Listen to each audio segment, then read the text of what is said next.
production line at Jayco HQ in Dandenong, Victoria. Today, we're going to take you through the process of how Jayco builds and fits all its internal cabinetry and furniture. First, we'll head over to the saw section and see what happens there. Then we'll bring you back to the production line and show you how the furniture is fitted to the van. All Jayco cabinetry and furniture starts its life in the saw section. The timber, or sandwich blocks of ply and polystyrene, are sourced from overseas and are cut and edged here in the saw section. Many of the machines are computer aided, reducing the risk of mistakes and ensuring consistency. But a small amount is also done by hand, such as edging and gluing a round table. Once the materials have been cut, they're delivered over to the furniture assembly section on the production line. This area is a hive of activity, with people working on individual stations, building one component each, which are then put together. One person might be working on a fridge cabinet, while another assembles bench units, and a third, kitchen cupboards. It's a very efficient process, with a lot of staple guns and drills firing at the same time. Weight-bearing furniture, such as beds and dinettes, have an aluminium frame to improve their strength.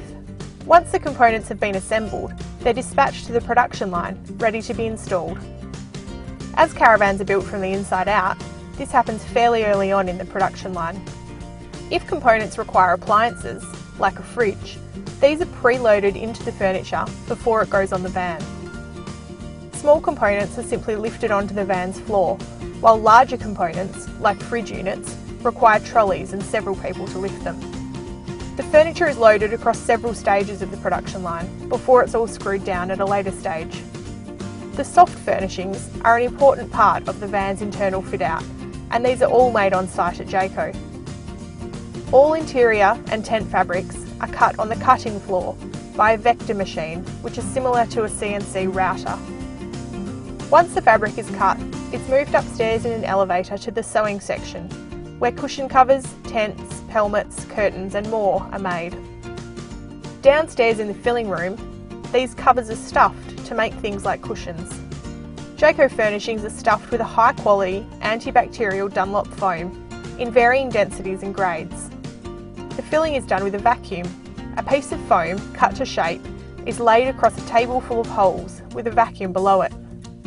A piece of Dacron, for added comfort, is placed over the foam, which is then covered with a plastic sheet. With the plastic in place, the vacuum does its thing, and the vacuum packs the foam down to a manageable size, allowing the worker to easily stuff the cushion. The plastic is then removed and the foam returns to its normal size, filling the cushion cover.